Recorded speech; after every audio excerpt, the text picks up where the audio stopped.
So let's go back to the issue of say taking shop class out of schools. So Baron Cohen talked about systematizers versus empathizers. Yeah, but what Baron Cohen it's also did, the case, he yeah, left go out ahead. the object visualizers.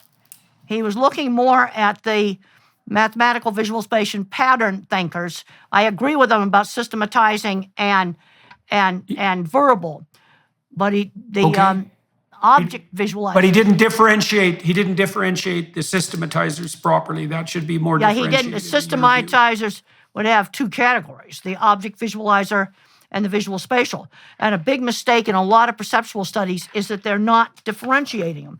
And some people, there's some verbal people in psychology that don't want to believe this stuff exists.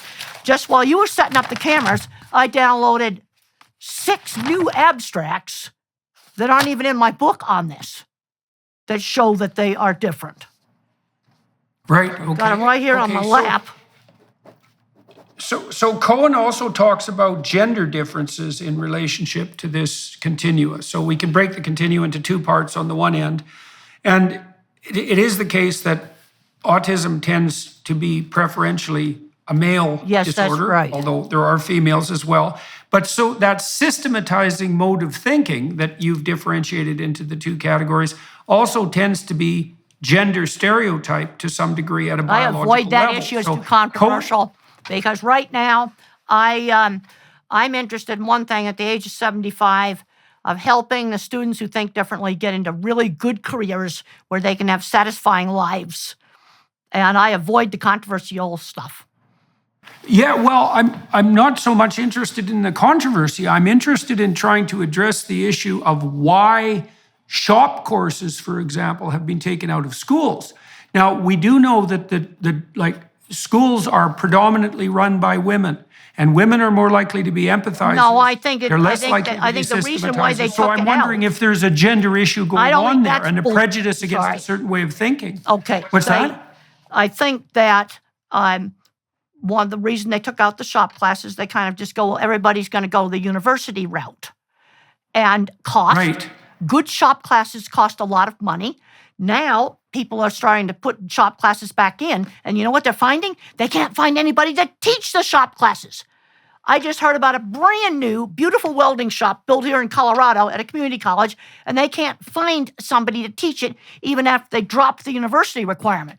And I can tell you right now, we need people that can do these things before the power grid and the water systems fall apart. I'll tell you, that stuff I care about. Right. Yeah, well, it's okay, so virtualization, now, do you think virtualization has also played a role in this? I mean, the systematizing types... Some of the 3D drawings I see are wrong. And that's not going to fix some of the serious problems we got with infrastructure right now. And you need both kinds of thinkers. Like one of the things I've got in my book is when a bridge fell down in Minneapolis. And the workers were complaining. They were worried that when they were working on this bridge, it was going to collapse. Well, I looked up that bridge collapse, and I saw all the twisted metal, and I took one look at that, and I went, it's too light. It's too cheap. That was just from looking at the pictures. Then I found the engineering report on why that bridge fell down, and they cheated on the gusset plates that hold the beams together, and they were way thinner than the spec. But I had already looked at the pictures and said that bridge is too light, it's cheap, before I read any engineering report. The current administration's New Year's goals are to tax, spend, and turn a blind eye to inflation. If this is at odds with your goals, if you're tired of the government playing games with your savings and your retirement plans, then you need to get in touch with the experts at Birch Gold today. For over 5,000 years, gold has withstood inflation, geopolitical turmoil, and stock market crashes. With help from the experts at Birch Gold, you can own gold in a tax-sheltered retirement account. Birch Gold makes it easy to convert an IRA or 401k into an IRA in precious metals. Just text Jordan to 989898 to claim your free info kit on gold and then talk to one of their precious metals specialists. Birch Gold will hold your hand through the entire process. Text Jordan to 989898 and protect yourself with gold today. With an A+ rating with the Better Business Bureau, thousands of happy customers, and countless 5-star reviews, you can trust Birch Gold to help protect your savings. Text Jordan to 989898 today.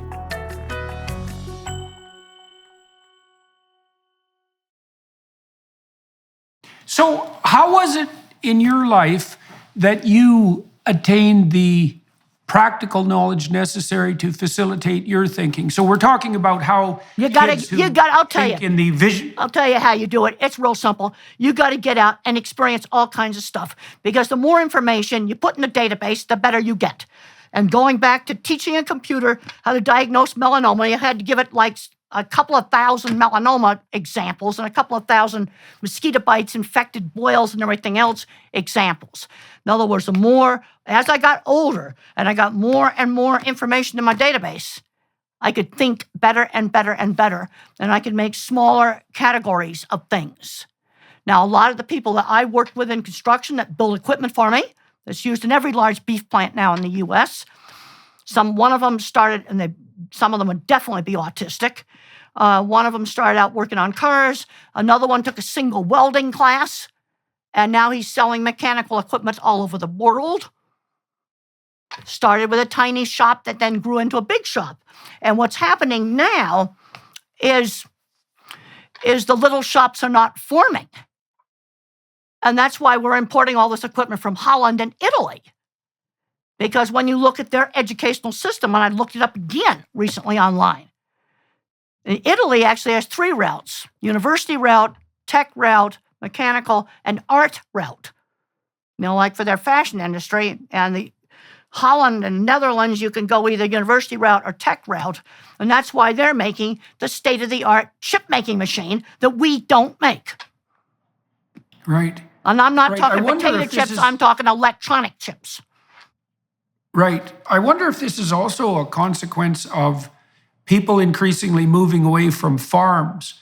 Because when you're on a farm, you'd have to do a lot of hands-on stuff. You have to do a lot of fence repair. You got to take care of your own machinery. And, as you move into the urban environment, everything, in some sense, even in the real world, is virtualized, because you can always call on other people to do the day-to-day things that you need to keep the infrastructure in place, I agree. A lot of, kids are growing up today totally removed from the practical.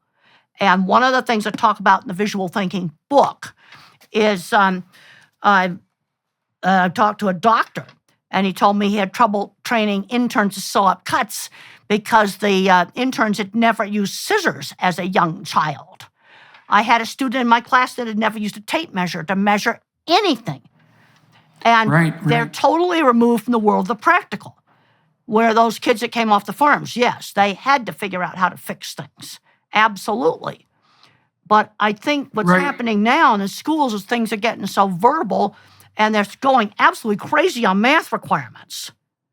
Because I know people with 20 patents, and they could basically do 6th grade arithmetic.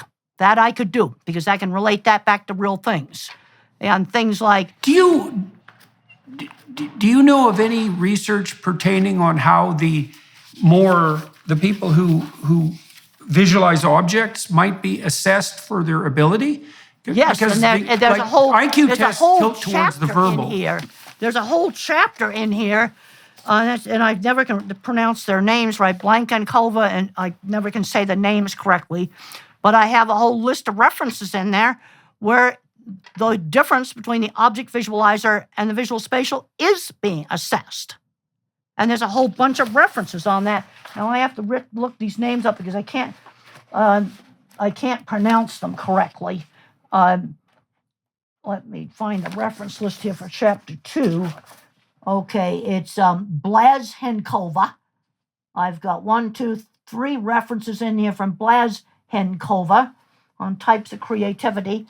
And then the other big reference, I have lots of references, would be Kozhevnikov. If she's got trade-offs, object versus spatial visualization, reviewing the visual verbal dimension, evidence for 2 types of visualizers, that's another paper, spatial versus object visualization, a new characterization of visual cognitive style. That's 3 papers right there from Kozhevnikov that are in my reference list. And Okay. and I've got a lot of references where they were actual, tests were done.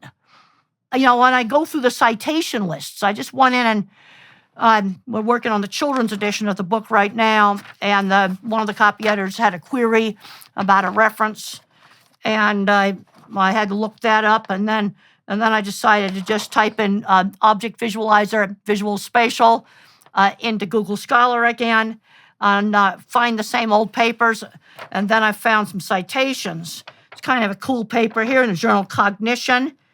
It's an old paper, actually, Visual Object Ability, a New Dimension of Nonverbal Intelligence. I know from working in factories, I spent 25 years in heavy construction. And that is something that I don't think many teachers have done that. And seeing how these guys think. Big, complicated Cargill plants, IBP plants, which are now Tyson, Montfort plants, and that company is now JBS. Figuring out complicated things with equipment. It's a different type of intelligence. And I think it's, when I worked on the book with Betsy Lerner, my super verbal co-writer who helped me organize things, and she had someone come in to fix a bunch of stuff in her house. And after we had discussed this, Betsy was telling me, well, I watched how he figured out how to fix the stones on the chimney. I had never really thought about it before, but she'd watched how he did things. And then she started to understand there's a form of intelligence there that's absolutely not verbal when she watched a person she hired to fix stuff in her house.